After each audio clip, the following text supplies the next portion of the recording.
Está no livro de Neemias, um texto bastante conhecido.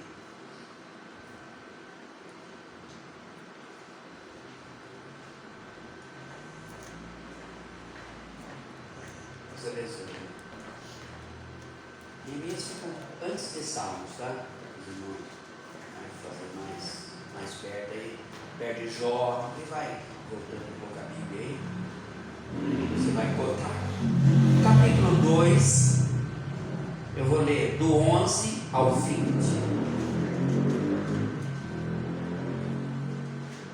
Eu vou usar essa leitura mais longa um pouquinho, depois os irmãos permaneçam com as suas Bíblias abertas em Neemias mesmo, ou os irmãos vai levar aqui para alguns dois textos que eu vou estar lendo, além desse. Capítulo 2, versículo 11, diz assim: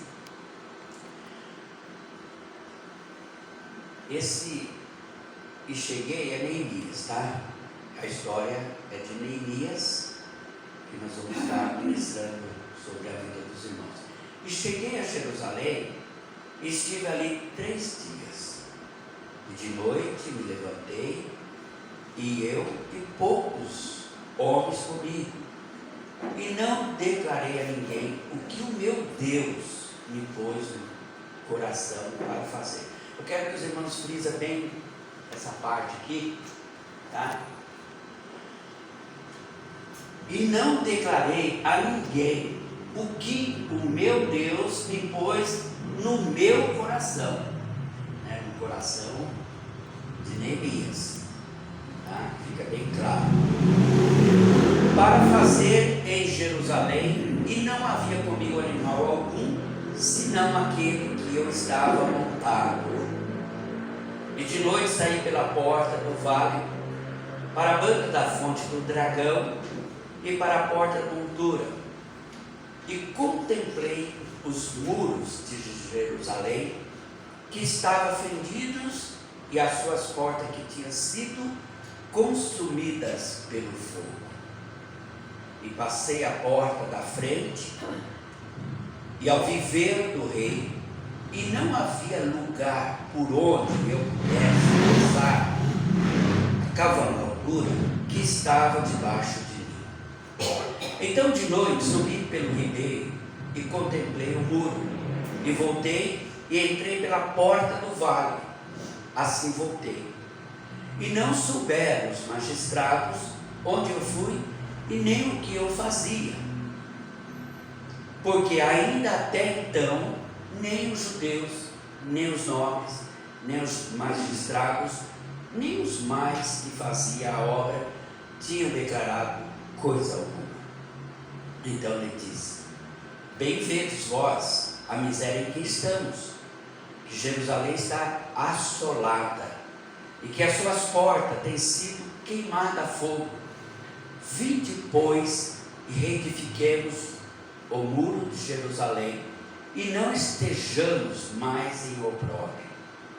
Então eu declarei: como a mão do meu Deus me for favorável, como também a palavra do rei, que ele me tinha dito. Então disseram: levantemos e edifiquemos, e esforçaram as suas mãos para o bem. O que ouvindo Sabalaque, o Horonita, e Tobias, os servos amonitas, e Gesem, o árabe, zombaram de nós e desprezaram-nos, e disseram: que é isso que faz? Quer rebelar contra o rei?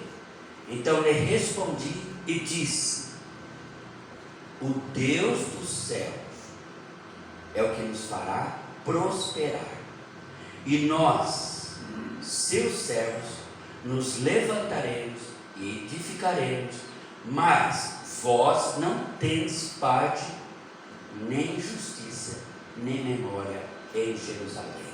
Até o versículo 20. Antes de continuar, eu quero dar as boas-vindas a Rosângela. Quem é a Rosângela?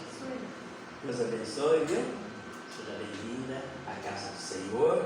O Claudionor Seja bem-vindo à casa do Senhor. Pai e a mãe da Ana. E a Ana, né? Então, provavelmente, ele falou pai e mãe da Ana. A Ana é a próxima que nós apresentamos. E como nós recebemos o Daniel e o Theo, vamos dar as boas-vindas dizendo: Seja bem-vindo em nome de Jesus. Amém. Glórias a Deus. Pequena porção que Deus tem preparado para as nossas vidas. Já louvamos, já salmodiamos, já dizimamos. Agora entramos na parte mais importante que eu digo, que é o momento que Deus vai falar. Eu creio que quando nós entramos na igreja, nós falamos assim: eu vou ouvir o que Deus tem para nos falar. Eu tenho certeza que às vezes, eu vou mudar a minha palavra, eu tenho certeza que tem muitas pessoas que vêm e estão aqui na igreja que querem ouvir uma palavra. Talvez uma palavra de direção, uma palavra de decisão, uma palavra de incentivo. E é justamente nessa palavra que eu quero frisar aquilo que Deus colocou no meu coração. Eu disse assim, que quem chegou a Jerusalém foi Neemias. Então Neemias é o personagem principal que nós vamos estar pegando alguns exemplos da vida de Neemias, que foi um vencedor, porque sozinho ele tomou uma decisão para reconstruir Jerusalém, que estava assolada, estava destruída. Aí a gente fala assim: mas quem era Neemias? Né? Neemias, ele não era um pregador, não era um missionário, ele não era um músico que nem o nosso irmão presbítero Lincoln, não cantava que nem o presbítero Lincoln. Mas sabe, meus irmãos, que me chama a atenção que ele era um crente, firme em Deus. Antes de tudo, antes de acontecer qualquer coisa na nossa vida, nós precisamos ser crentes firmes em Deus,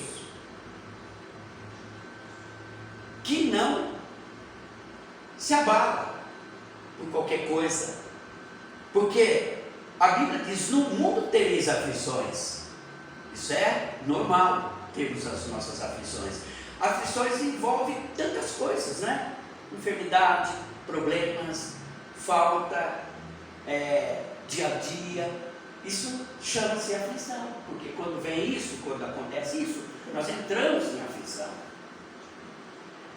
E Neemias, meus irmãos, ele era um homem de grande caráter e amor, sabe por quê? Por Deus e pela sua pátria. Ele era um patriota.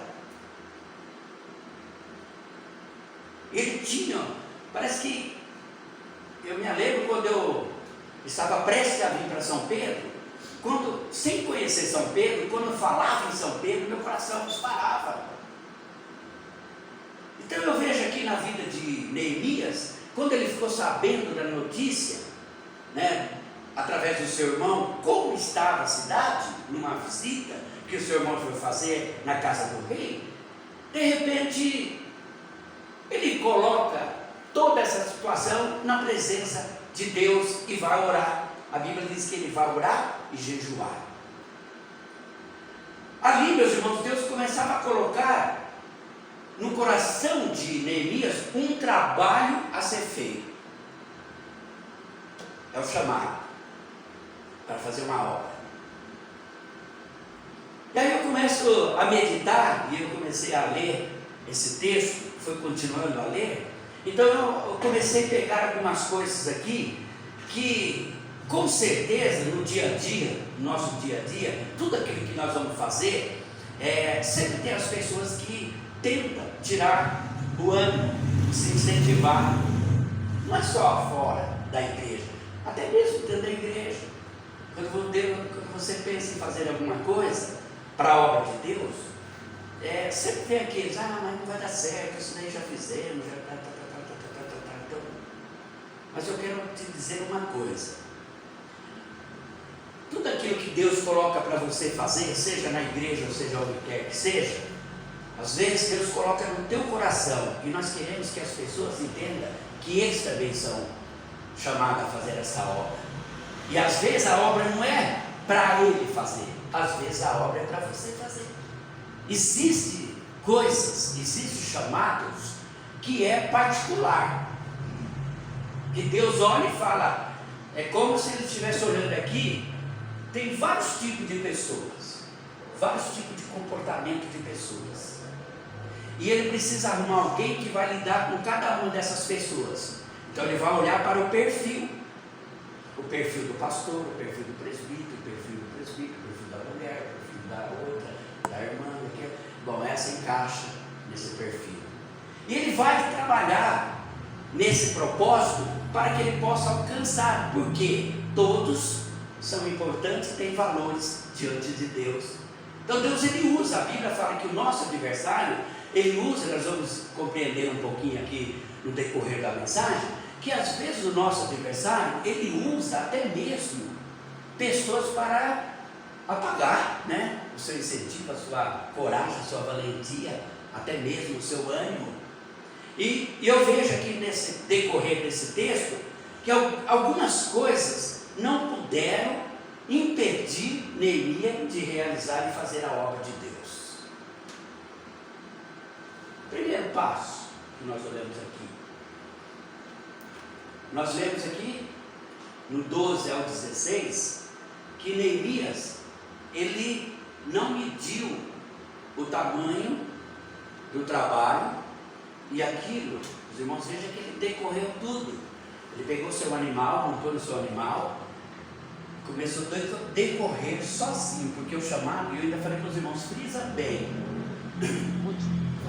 lá mesmo no 11, ou no 12, né?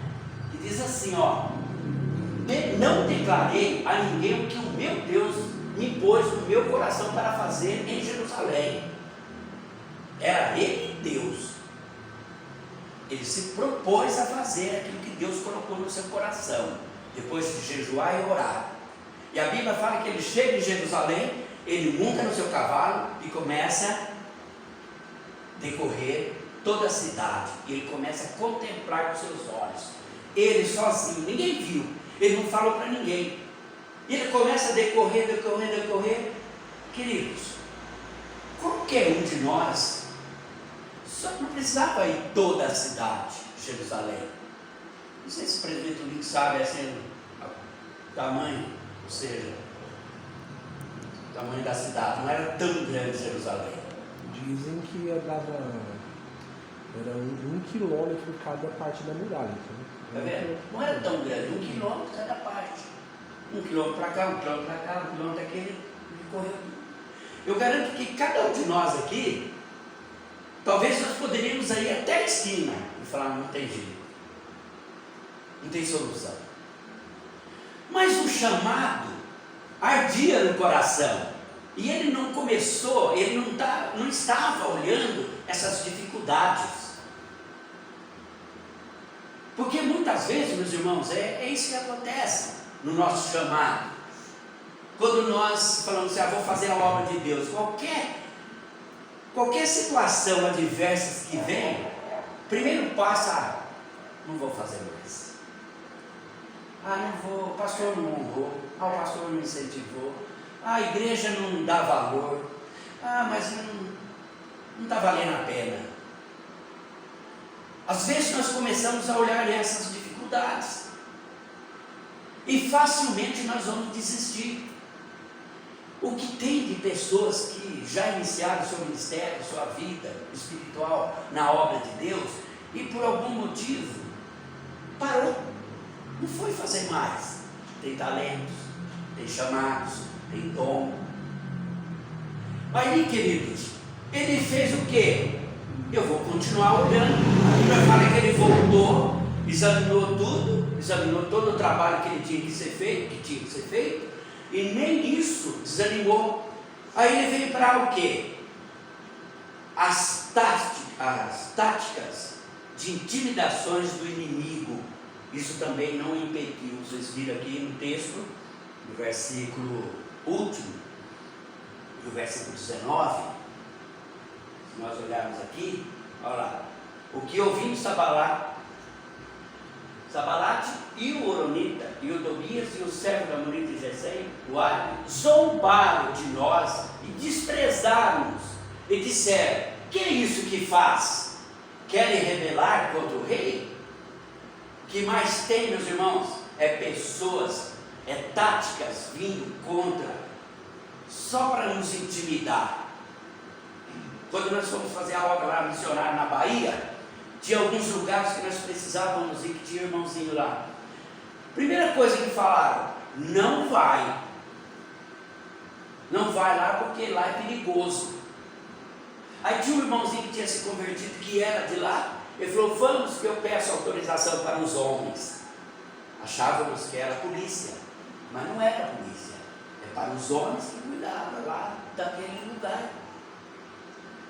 Fomos lá fazer a obra, meus irmãos, um lugar tão perigoso, que teve alguns que falaram: nunca mais eu volto nesse lugar. Mas quando eu estava lá no ônibus, esperando os irmãos, eu e mais o motorista, nós ficamos no ônibus lá esperando, eu escutei no meio da favela uma voz que orava dessa forma: Deus, livra os teus servos, não deixa ninguém colocar a mão. E graças a Deus saímos de lá com frutos. Pessoas se renderam e são servos do Senhor até hoje. Então muitas vezes, meus irmãos, o inimigo usa de táticas para intimidar. Sabe por quê? Ele sabe onde você tem a sua fraqueza. Ele sabe onde você tem medo. E ele sabendo disso, ele vai usar esse lado, esse ponto fraco. Isso pode ser dentro da igreja, pode ser no teu trabalho, aonde você convive.